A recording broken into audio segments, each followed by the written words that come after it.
this is an iHeart podcast. Guaranteed human. Amazon Health AI presents Painful Thoughts. I can't stop scratching my downtown. Yeah, but I'm not itching to go downtown and tell a receptionist I'm here to talk about my downtown. Some things you'd rather type than say out loud. There's no question too embarrassing for Amazon Health AI. Chat your symptoms and get virtual care 24/7. Healthcare just got less painful.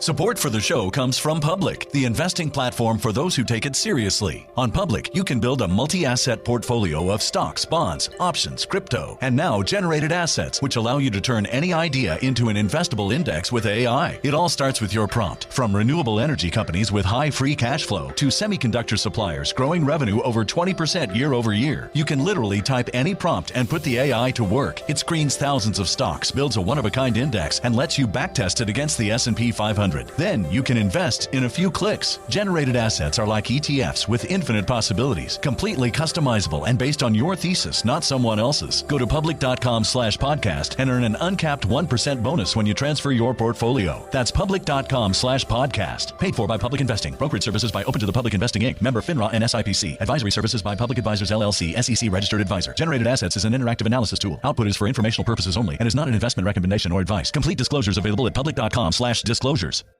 Do you want to find a stress-free way to buy your next car? Start at CarMax and shop your way. And if you want to browse with confidence, get pre-qualified online with no impact on your credit score and shop cars within your budget. From luxury cars to family rides, CarMax has options for almost every price range, including more than 25,000 cars priced under $25,000. So, hey, want to get started? Just head to CarMax.com for details and get pre-qualified today. Want to drive? CarMax. Combat sports fans, this January it's the Bruise Cruise. Party with fighters, watch a bare-knuckle fighting event live in the Caribbean. Plus DJs, bands, and chaos at sea. Prices increase soon. Hop aboard now. Go to bkfsea.com. When our founding fathers put the ideas of the Declaration of Independence to paper in Philadelphia, they signed and sealed an oath that had already been written in blood by patriots at Lexington, Concord, and Bunker Hill.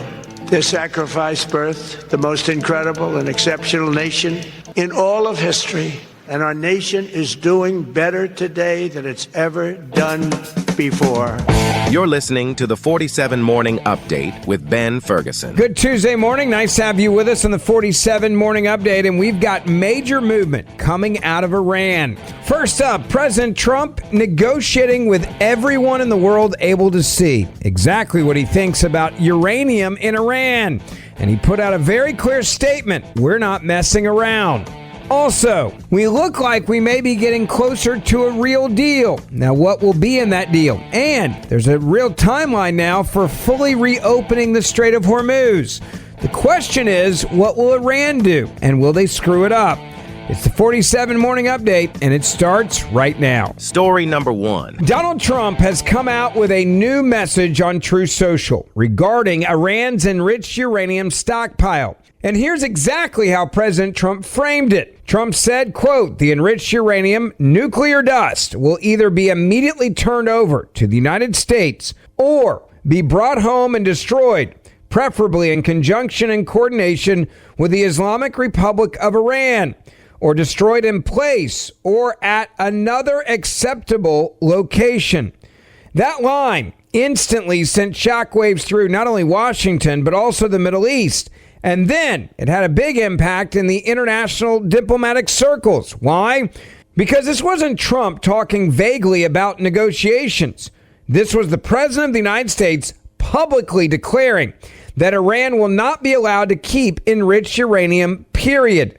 And that, in many ways, changes everything. Now, according to reports following the post, Trump's demand is now central to the ongoing negotiations connected to the conflict in the region and the broader talks involving the Strait of Hormuz, which I'll get to in a moment. For years, Iran has insisted that its uranium enrichment is a sovereign right. Iranian officials have repeatedly argued they should be allowed to maintain a, quote, civilian nuclear program. But Donald Trump's position is dramatically different from previous frameworks, and especially from American leaders. He's not talking about limiting uranium enrichment levels. He's not talking about temporary pauses like Obama did either. He's talking about physically removing the stockpile from Iranian control or destroying it outright. That is a completely different level of pressure. And it's exactly why this story matters so much right now. Because enriched uranium is now the centerpiece of the entire nuclear deal and debate and a ceasefire. Once uranium, by the way, reaches higher enrichment levels, experts warn the timeline towards weaponization becomes dramatically shorter. And the president's smart and understands you cannot trust Iran. And that's why the administration appears to be pursuing a strategy that's really built around one principle: eliminate the stockpile itself. No stockpile, no breakout capacity, no ambiguity. And the timing is also, well, really critical. These comments come as the president also continues military pressure and operations near the Strait of Hormuz. Multiple reports today confirm that U.S. forces launched what were described as self-defense strikes targeting Iranian missile sites and naval threats near the shipping corridor. That means diplomacy is happening under the shadow of active military confrontation. Now, at the same time, the Strait of Hormuz remains one of the most strategically important waterways on Earth and a huge centerpiece of not only the global shipping of oil, and the Strait also remains one of the most strategically important waterways on Earth, and a huge percentage of what the president has to figure out in this peace deal, possibly with Iran. Now, according to reports, reopening and stabilizing the Strait is now deeply connected to the broader nuclear negotiations. Next, story number 2. There is a critical moment that's happening right now in negotiations between the United States of America and Iran. And the center of everything is one narrow strip of water, and you know it impacts the entire global economy, and that is the Strait of Hormuz. Right now, the biggest question in the world isn't just whether the U.S. and Iran can avoid another massive escalation. The question is whether global shipping and the oil markets is, well, going to have stability, or it's going to continue to go up and down like crazy, all because of this standoff. And now there are major developments on both fronts, and that is good news. Now, for weeks, the United States and Iran have been engaging in these intense negotiations involving multiple mediators. This has included Oman and Qatar and even Pakistan. They're all trying to get stability in the Middle East. They're trying to hammer out a broader agreement tied to the ongoing conflict. Now, this is also happening as Iran is demanding sanction reliefs in a deal. And Iran says they really don't want to totally get rid of their nuclear ambitions. Of course, they lie and say it is not for nuclear weapons. It's just for energy, which no one believes them. President Trump has also publicly said over the weekend that the negotiations are largely at this point negotiated, meaning there's a lot of parts of the deal that have already been agreed to, and that a breakthrough could actually be very close. Now, Iran is simultaneously signaling that while progress is being made, a final agreement, they're saying, is not imminent. Now, they may be lying just to keep the people in Iran in line, as well as those that are in charge of the government, especially knowing that the IRGC is in charge of the country right now. And that really tells you what you need to know about these talks. Both sides want a deal, but neither side wants to look weak while getting there. Now, the biggest sticking point remains Iran's enriched uranium stockpiles. The United States has made it clear, President Trump demanding that Iran either surrender, transfer, or neutralize its highly enriched uranium. Now, Iran publicly has said over and over again, they refuse to hand over anything with enriched uranium to America. Instead, we're now being told that negotiators are discussing possible face-saving alternatives, including transferring the material to a third-party country like Pakistan or Turkey, even Russia or China, two of our biggest adversaries. There's also another idea that was floated, allowing Iran to dilute the material under strict international oversight. So that's the diplomatic side that's playing out behind the scenes. But the military and economic side of the story, it still all is revolving around the Strait of Hormuz. And that's where things become incredibly important for Americans listening right now. The Strait of Hormuz, it's clear, it is the most strategic and important waterway on planet Earth when it comes to oil. Roughly 20% of the world's oil supply flows through that narrow corridor.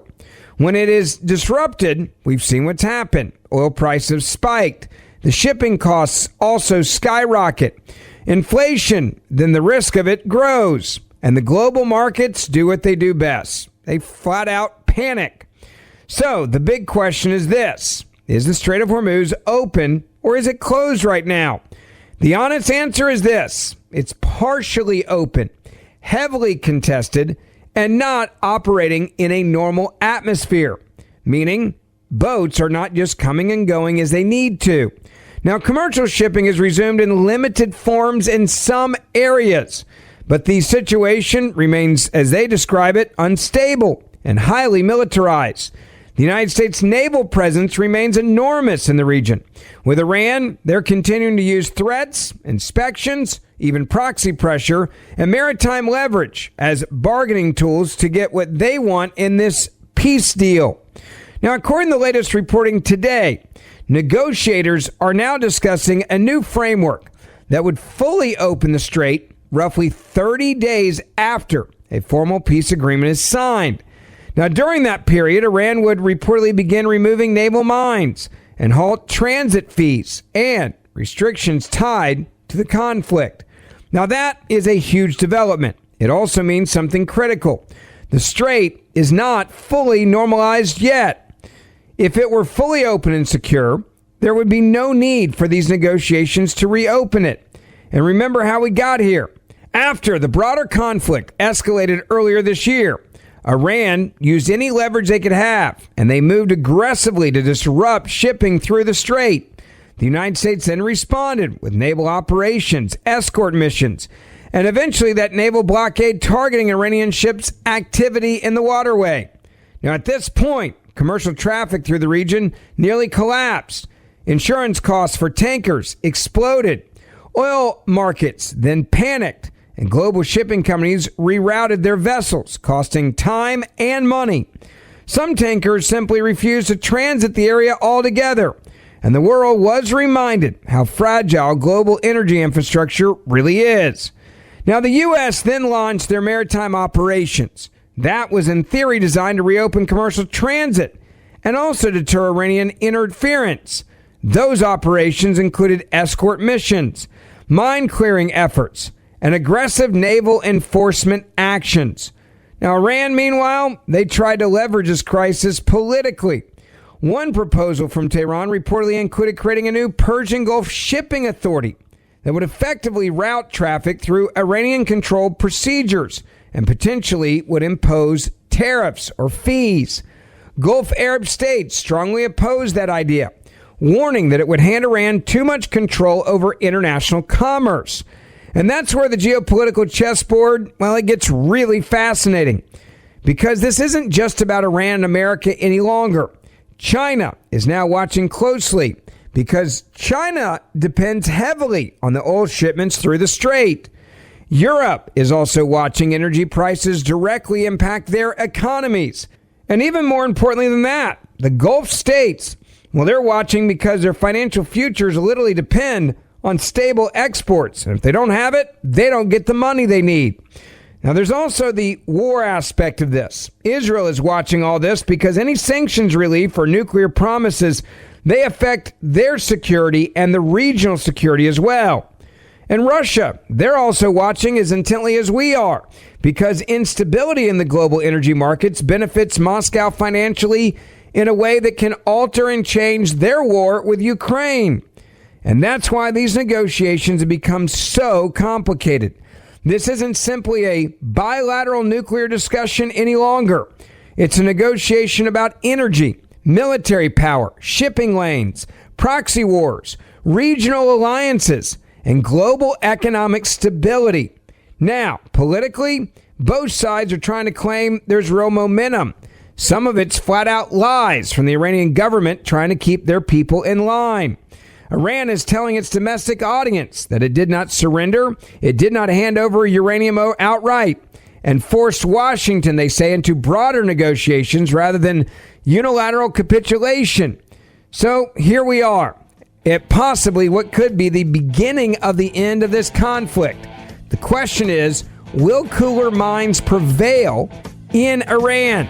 Or are we looking at more military strikes from the United States government at the leadership of President Donald Trump? Thank you for listening to the 47 Morning Update with Ben Ferguson. Please make sure you hit subscribe wherever you're listening to this podcast right now.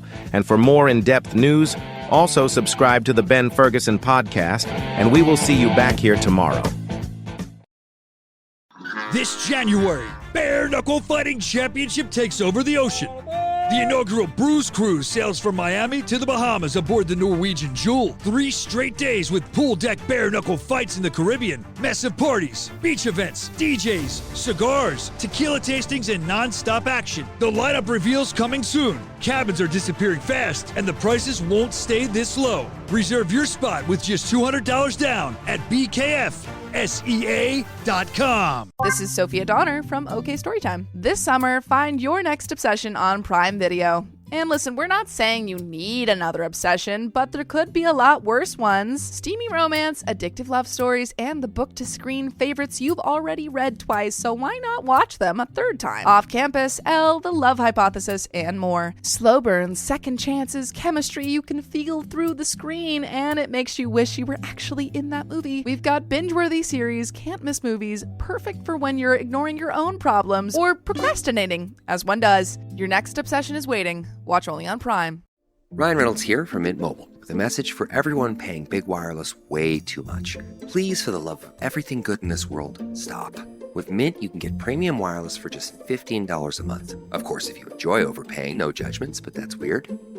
Okay, one judgment. Anyway, give it a try at mintmobile.com/switch. Upfront payment of $45 for 3-month plan, equivalent to $15 per month required. Intro rate first 3 months only, then full price plan options available. Taxes and fees extra. See full terms at mintmobile.com.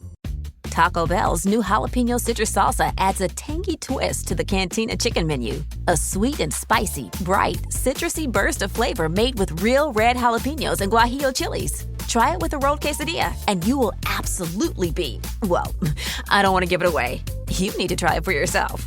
New jalapeno citrus salsa. The sauce with main character energy. Get it with anything on the Cantina chicken menu for a limited time, only at Taco Bell. At participating locations while supplies last.